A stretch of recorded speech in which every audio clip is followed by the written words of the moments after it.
Hello tout le monde et bienvenue sur la chaîne de Poudlard Anima. Si j'ai bien fait mon travail, aujourd'hui c'est l'anniversaire de la chaîne. Ça fait 1 an que j'ai ouvert cette chaîne YouTube. En 1 an, c'est incroyable l'évolution qu'elle a eue, j'en suis extrêmement fière. C'est un projet qui m'est venu un petit peu sur un coup de tête. Une abonnée sur Instagram m'a dit mais pourquoi est-ce que tu fais pas une chaîne YouTube parce que t'adores faire des stories orales, etc. Et pourquoi est-ce que tu ferais pas ça en vidéo YouTube parce que t'aurais plus moyen de t'exprimer comme tu le veux. Et en fait, j'y avais jamais réfléchi. Pour moi, c'était de l'ordre de... c'était pas possible quoi. Et au final, je me suis lancée très vite. Je crois que j'ai eu ce message d'une abonnée vers Noël en fait. Je crois que c'était Noël. Et le 1er ou le 2 janvier, je tournais ma première vidéo et je vous l'avais sortie le 11 janvier 2020. 2020, ça a été une année particulière. Je pense que tout le monde s'accordera là-dessus. Et c'est vrai que les confinements ont beaucoup aidé à ce que je fasse du contenu pour cette chaîne. Alors, c'est un contenu qui me convient dans le sens où je suis pas quelqu'un d'extrêmement régulière dans la publication des vidéos. Je pense que vous l'avez compris, je pense que vous l'avez vu. Il y a eu des périodes où j'ai posté énormément de vidéos et d'autres où ça a été beaucoup plus erratique. Mais dans l'ensemble, je suis très fière de ce que j'ai réussi à faire ici parce que cette chaîne me ressemble, je pense. Et je suis contente d'avoir commencé à faire les vlogs, notamment parce que c'est des vidéos dans lesquelles je me sens vraiment bien. À Noël, j'ai eu un micro de la part de ma maman, donc normalement vous avez une bien meilleure qualité de son. Je l'espère en tout cas. Je ne peux pas parler trop fort parce que comme vous pouvez le voir, j'ai changé d'organisation. Parce que je ne suis plus à Grenoble, je suis partie à Rennes. Peut-être que vous aurez eu le vlog New Life avant cette vidéo là, mais c'est pas sûr. En tout cas, s'il n'est pas encore sorti, il arrive bientôt. Je vous parle un petit peu de mon déménagement et de mon état d'esprit lors de ce déménagement. Enfin bref. J'ai essayé de vous faire un truc un peu joli pour pallier au fait qu'il n'y ait pas de bibliothèque chez moi. Dans cette vidéo, je vais vous parler du coup de mon bilan de cette année 2020. J'ai fait un petit peu des statistiques ce matin et vous aurez une petite surprise en fin de vidéo. Donc restez bien jusqu'à la fin, peut-être que ça devrait vous plaire. Enfin je dis ça, je dis rien. Alors, cette année 2020, j'ai lu un total de 157 livres, ce qui est plus qu'en 2019. 2019, j'en avais lu 145. Mais j'avais lu plus de romans en 2019. Sur ces 157 livres, j'ai lu 20 BD romans graphiques albums, 38 mangas et donc 99 romans. Je m'étais fixé un objectif de 100 livres à lire. Donc concrètement, on est là-dedans. Ça a vraiment été une année où je me suis remise à lire des mangas. J'en lisais quand j'étais plus jeune et j'ai recommencé à en lire en 2019. Janvier 2019, ça va bientôt faire 2 ans. Et je n'ai pas encore lu beaucoup en 2019 parce que c'était du temps que je me refasse un petit peu une mangatech en fait. Et du coup cette année 38 quand même, sachant qu'il y a eu des relectures. Parce que les mangas, comme ça se lit très vite, j'ai beaucoup moins de scrupules à relire les tomes précédents pour continuer une saga. Je vous parlerai des relectures plus tard. On va parler un petit peu de saga. J'aimerais bien vous faire des vidéos sur mes sagas, donc mes sagas en cours, les sagas terminées, les sagas... voilà. Mais j'ai fait un petit bilan déjà de mon année 2020 en saga. En 2020, je vais vous donner le nombre de sagas que j'ai commencé et que je compte continuer. Parce que j'ai commencé plus de sagas que ça, mais il y en a certaines que je ne vais pas continuer. Je n'ai pas calculé combien, mais il y en a quand même quelques-unes. Donc cette année 2020, j'ai commencé 22 sagas. C'est-à-dire des sagas dont j'ai lu 1, 2 tomes, voire 3, 4, 5, 6, 7 quand c'était des mangas. Et du coup c'est des sagas qui ont une suite que je n'ai pas encore lue ou alors qui n'est pas encore sortie. Du coup dans ces 22 sagas il y a quand même pas mal de mangas. Et comme il y a pas mal de mes sagas de mangas qui arrivent sur leur fin, il y en a beaucoup qui vont passer en saga terminée très bientôt. Mais j'ai quand même aussi commencé quelques sagas de romans qu'il faudra que je continue, forcément. J'ai aussi terminé 4 sagas quand même. Donc quand je dis terminé, c'est des sagas que j'avais commencé avant 2020 et que j'ai terminé en 2020. Je pense que l'un de mes objectifs de 2021, ça va être de terminer plus de sagas parce que j'en ai quand même pas mal en cours, donc je serais besoin de les terminer.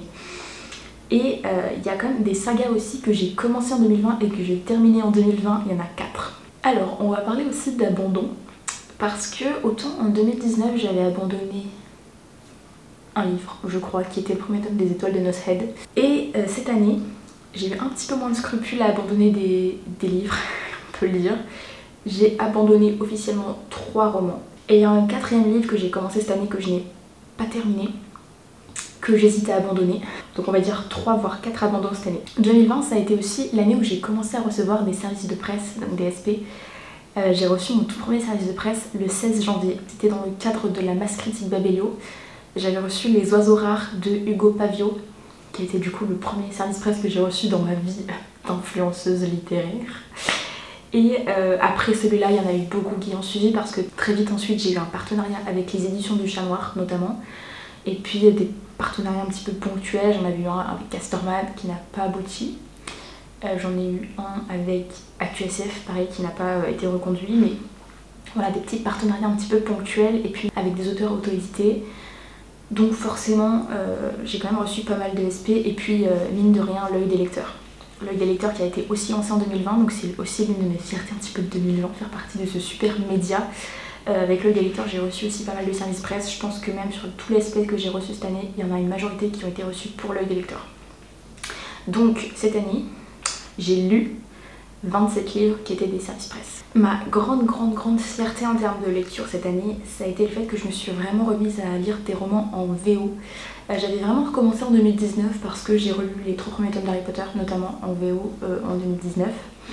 J'avais commencé aussi à lire les romans d'Alice Oseman, donc Heartstopper. J'avais lu Radio Silence et j'avais lu I Was Born for This en 2019. Mais en 2020, j'ai continué sur ma lancée, j'ai lu littéralement tous les ouvrages d'Alice Oseman, paru à ce jour. Et j'ai commencé aussi à lire des romans autres. Du coup, sur l'année 2020, au total, j'ai lu 11 livres en VO. Quand je dis 11, c'est en comptant les romans graphiques type Heartstopper et les nouvelles illustrées type Nick and Charlie ou encore This Winter. Du coup, je suis quand même assez fière parce que 11 livres en VO, ça fait à peu près un par mois en fait. Et c'est trop chouette. Voilà, donc je vais continuer sur cette lancée aussi en 2021. J'aimerais dépasser ce record évidemment.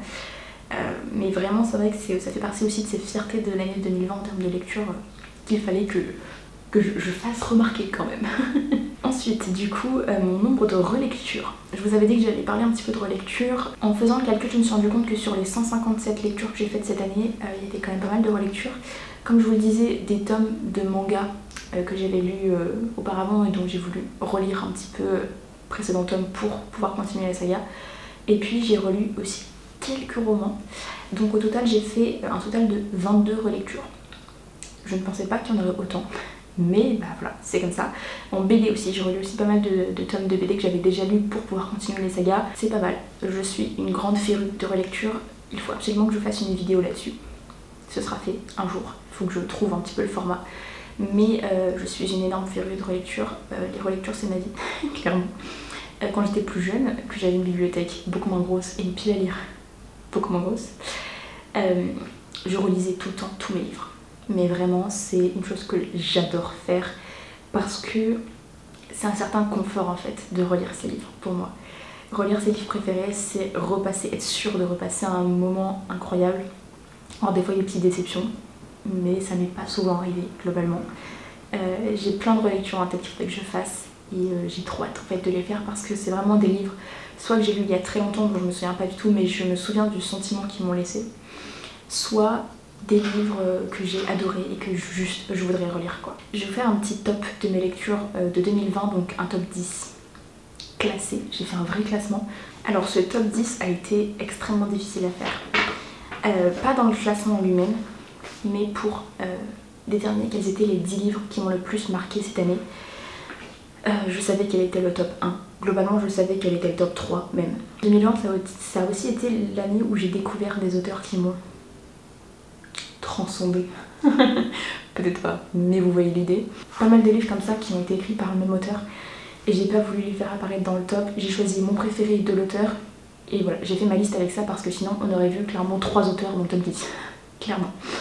Donc, je vais vous présenter un petit peu ça. On va partir de la 10e place. D'ailleurs, dites-moi en commentaire si vous savez quel peut être mon top 10. Voilà, mettez un petit peu des titres. Je pense qu'il y en a quand même pas mal que vous allez pouvoir déterminer grâce à tout ce que je vous ai déjà dit en vidéo, clairement. Dites-moi tous en commentaire, j'ai hâte de vous lire avant du coup de regarder le top 1, ne trichez pas. Alors, en 10e position, j'ai mis Le Prieuré de l'Oranger de Samantha Shannon.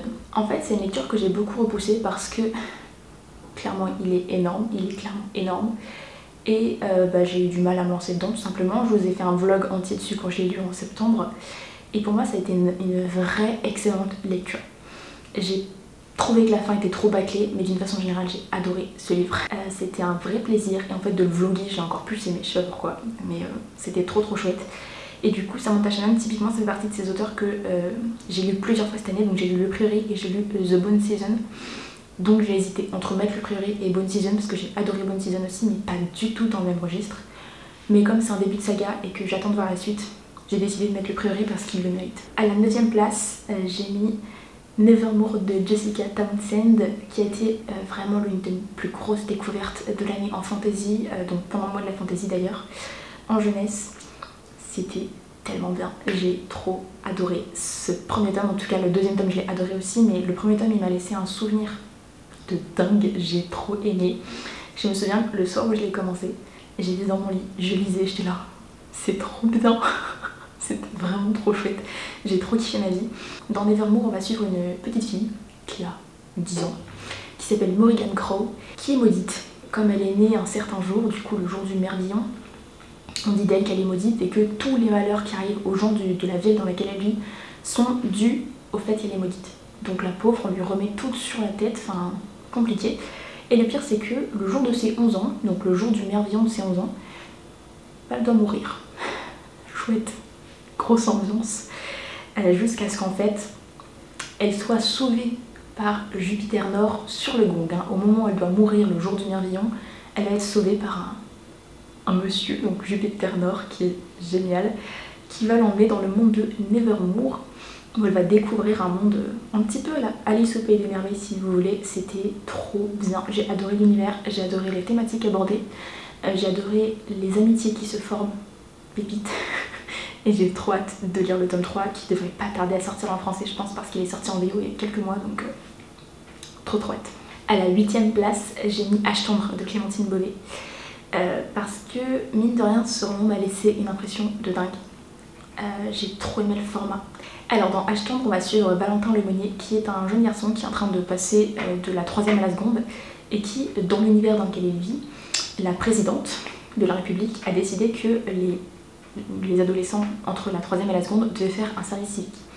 Donc Valentin, qui est hypocondriaque, très sensible, qui a plein de petites phobies, va se retrouver dans le Nord-Pas-de-Calais alors qu'il habite dans le sud pour s'occuper des personnes âgées dans un centre un peu particulier puisque il est spécialisé dans les personnes âgées qui sont atteintes de la maladie d'Alzheimer, et le centre est là pour recréer l'ambiance des années 60, c'est-à-dire les années dans lesquelles ils étaient jeunes et du coup dans lesquelles ils vivent dans leur tête. Donc Valentin va être balancé pendant un an dans cet univers qui le terrifie en fait, et on va suivre son rapport de stage et on va suivre son évolution au cours de l'année, et on va aussi suivre ses notes rétrospectives de quand il est du coup un an plus tard et qu'il va relire ses notes d'un an plus tôt et qu'il va se dire non mais j'étais vraiment un sale petit il y a un an. C'était trop chouette, j'ai adoré ce format, c'était un moment pétillant, brillant, solaire et trop chouette, vraiment trop chouette, j'ai adoré. À la 7ème place, j'ai mis Il est grand temps de rallumer les étoiles de Virginie Grimaldi, parce que Virginie Grimaldi fait aussi partie de ces auteurs que j'ai découvert cette année.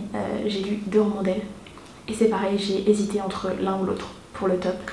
J'ai mis celui-là parce que ça fait plusieurs mois que je l'ai lu et qu'il m'a laissé une impression de dingue. On va suivre 3 points de vue, donc une maman et ses 2 filles qui ont du mal à joindre les 2 bouts en termes financiers.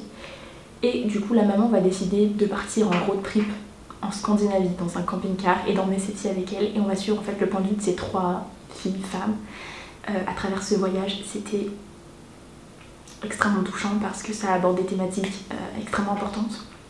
C'était drôle aussi parce qu'on va suivre le journal intime de la plus petite des 2 filles qui s'appelle Lily, qui est un ange qui est tellement drôle, je l'ai adoré. Et puis vraiment l'évolution des personnages, l'histoire en elle-même, les paysages, c'était d'une beauté mais incroyable. Vraiment Virginie Grimaldi pour moi c'est l'une de mes grandes découvertes de 2020, et il me tarde de lire d'autres romans d'elle parce que j'ai adoré tout ce qu'elle a fait jusque là. En 6ème position, j'ai mis Anne de Green Gables de Lucy Maud Montgomery. Je vous en ai assez parlé récemment parce que j'ai vu la série et ensuite j'ai lu le premier tome de la saga. Et c'est vraiment tellement beau. En fait, Anne est un petit personnage auquel on ne peut que s'attacher. Elle voit le monde avec des yeux émerveillés et tout est positif en fait en elle. Et elle est tellement attachante, elle est tellement belle et elle rend l'histoire juste incroyable. J'ai adoré la série, pour moi c'est l'un de mes gros coups de cœur. Mais alors le roman c'était beau.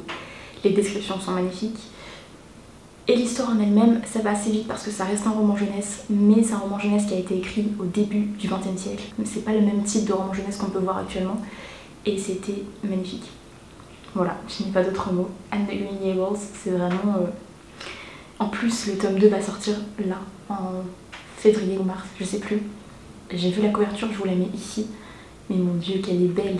Elle est tellement belle. J'ai trop hâte de continuer la saga. Vous êtes sûr que le jour de la sortie, je suis en librairie et que je l'attaque parce que pépite. Énorme pépite. En 5ème position, ma grosse révélation graphique de cette année en termes de manga, c'est Blue Flag de Kaito. Et il fallait absolument que je vous en parle parce que pour moi c'est un énorme coup de cœur. Blue Flag, c'est un roman qui aborde des thématiques hyper importantes, qui se dessinent petit à petit. Les dessins sont magnifiques. J'ai adoré la thématique de l'amitié aussi dans ce manga. Tous les tomes ont été des coups de cœur. Alors des coups de cœur de manga, donc c'est pas la même chose parce qu'on n'a pas les mêmes attaches au personnage, mais même là, je suis extrêmement attachée au personnage, je suis même plus attachée au personnage que dans des romans que j'ai pu lire. Clairement, lisez ce manga, c'est une pépite. Encore une fois, je remercie ma petite Clem de m'avoir encouragée à lire ce manga parce que c'est vraiment une révélation pour moi. À la 4ème position, je suis obligée de mettre Heartstopper. Le tome 3 est sorti en février, ça a été un énorme coup de cœur. Énorme. J'ai adoré parce que ce tome 3, il marque une différence en fait avec les deux premiers tomes. En fait, le tome 3, il va effectivement commencer à montrer des thématiques beaucoup plus difficiles. Notamment, il y a le personnage de Charlie qui a des troubles alimentaires. Donc ça va être un petit peu la thématique prépondérante de ce tome et je l'ai trouvé d'une qualité assez dingue. Il m'a fait ressentir des émotions de malade. J'étais en PLS à la fin de ma lecture, très clairement. C'était impossible que Alice Oseman n'apparaisse pas dans ce top parce que c'est vraiment une de mes auteurs préférées. Et que clairement, autant ces romans cette année m'ont moins plu que ce que j'avais lu en 2019, autant Heartstopper 3 est une pépite. Vraiment. À la 3ème position, le cadeau d'anniversaire de la part de ma petite maman cette année, que j'ai lu le jour de mon anniversaire. Le chant du troll de Pierre Bottero et Gilles Francescano. Je pense que si vous suivez la chaîne, forcément que ce livre allait apparaître à un moment donné. De toute façon, tous les écrits de Pierre Bottero, pour moi, sont des pépites. Mais alors celui-là, quand on connaît le contexte de vie de Pierre Bottero à ce moment-là, quand on sait qu'en fait il est mort au moment de la parution à peu près, et quand on connaît la thématique de l'album, ça prend une autre dimension en fait. Et je pense que c'est ça, encore plus que l'histoire, qui m'a complètement dévastée. Vraiment. C'est un album qui est d'une qualité incroyable, qui parle de thématiques très difficiles, mais avec une innocence et qui utilise en fait les graphismes. Les illustrations de Gilles Francescano sont juste pépites. Le chant du troll, c'est vraiment l'un des livres les plus touchants que j'ai lu de toute ma vie. Voilà, même dans tous les écrits de Pierre Bottero, je pense que c'est le plus touchant. On arrive dans le top 2. J'ai hâte de savoir si vous avez réussi mon top 2 parce que je vous ai quand même pas mal parlé de romans qui arrivent, surtout du top 1, mais je suis pratiquement sûre que vous êtes tous à savoir quel est mon top 1. Ou alors vous suivez pas bien mes vidéos. Le deuxième livre dans ce top, c'est We Are the Ants de Sean David Hutchinson. C'est un livre en VO qui m'a laissé un sentiment extrêmement puissant parce que c'est un roman, encore une fois, qui aborde des thématiques hyper touchante, vraiment extrêmement touchante. J'ai été juste prise dans l'histoire de Henry parce qu'il lui arrive des choses terribles, mais vraiment terribles. Sa vie, c'est clairement un mess complet, mais pourtant c'est beau. C'est bizarre dit comme ça, vous allez vous dire, mais c'est un peu une psychopathe cette meuf. C'est un roman qui prend des positions sur certaines thématiques, qui va aborder plein de thématiques. Mais vraiment, quand je vous dis plein de thématiques, c'est plein de thématiques, puisque le jeune homme qu'on suit, donc Henry, il a une grand-mère qui est atteinte d'Alzheimer. Son grand frère de 19 ans je crois a arrêté les études parce que sa copine est tombée enceinte et du coup il va falloir qu'il prenne en charge sa famille. Son père est parti, sa mère est très peu présente et qui plus est le petit ami de Henri est mort quelques mois plus tôt parce qu'il s'est suicidé. Donc vous imaginez bien que dans sa vie c'est vraiment difficile, qui plus est il se fait harceler à l'école, voilà. Donc je pense qu'avec ce genre de thématique, vous vous doutez peut-être de la thématique principale qui va être abordée dans ce roman, parce que est-ce que en ayant vécu autant de choses, ce jeune Henri va avoir envie de continuer à vivre? Peut-être pas, mais ça va au-delà de ça en fait, ça va juste au-delà de ça et ça va aussi nous montrer l'importance de l'amitié, voilà. Ce roman était magnifique, vraiment, je n'ai pas les mots. Une pépite, une vraie pépite. Évidemment le top 1 de cette année, mais je pense que clairement personne ne sera étonné, l'Assassin Royal de Robin Hobb, mais de très très loin pour moi c'était le top 1, il n'y avait personne d'autre, clairement. J'ai mis la saga, en général j'ai pas mis un tome, parce que j'ai quand même lu 8 tomes de la saga en 2020. J'avais lu le tome 5 de la première époque à la fin de l'année 2019, et donc j'ai commencé avec le tome 6, qui est à ce jour mon tome préféré de la saga. Ce tome m'a dévastée. Si j'avais dû mettre un seul tome de l'Assassin Royal dans ce top, j'aurais mis celui-là, donc qui est La Reine Solitaire. Et ensuite j'ai attaqué la deuxième époque que j'ai lu entièrement. J'avais lu le tome 7 de la saga du coup, qui est le premier tome de la deuxième époque, lors du mois de la fantasy, que j'avais beaucoup aimé, qui m'avait brisé le cœur parce qu'il y a une grosse ellipse entre le tome 6 et le tome 7 de 15 ans. Donc ça m'a brisé le cœur, vraiment j'étais pas bien. Et ensuite j'ai attaqué le tome 8 au début du mois d'août et je n'ai pas pu m'arrêter. Je me souviens que je suis partie en vacances à ce moment-là. J'avais pas emmené mes livres donc je les lisais en version numérique, et quand je suis rentrée chez moi et j'ai regardé la taille des livres que j'avais lus, je me suis dit attends, j'ai lu ça en 2 semaines. Ok. L'Assassin Royal, ça aura marqué mon année 2020 et je pense que ça continuera à marquer mes années futures parce que là j'ai commencé Les Aventuriers de la Mer, donc c'est dans le même univers si vous voulez. Plusieurs autres sagas ensuite qu'il me tarde de découvrir parce que... Top 1, voilà, clairement ma meilleure lecture de 2020, L'Assassin Royal de Robin Hobb, il n'y a rien à redire, voilà. Ça m'a brisé le cœur, mais c'était tellement bien fait, c'était tellement bien construit, c'était trop bien. Voilà, j'ai juste adoré, adoré, adoré cette saga que je vous recommande à 10 millions de pourcents. Arrêtez d'avoir peur de la longueur de cette saga. Comme vous en fait, j'avais cette appréhension de ouais mais c'est une saga qui est immense, mais en fait ça en vaut tellement la peine, et puis de toute façon ce serait triste qu'il y ait moins de tomes parce qu'il y aurait moins d'émotions, parce qu'on suivrait les personnages pendant moins longtemps. C'est une saga qui prend son temps et ça aurait été dommage de la faire raccourcir. Voilà, donc je vous ai présenté mon petit top 10.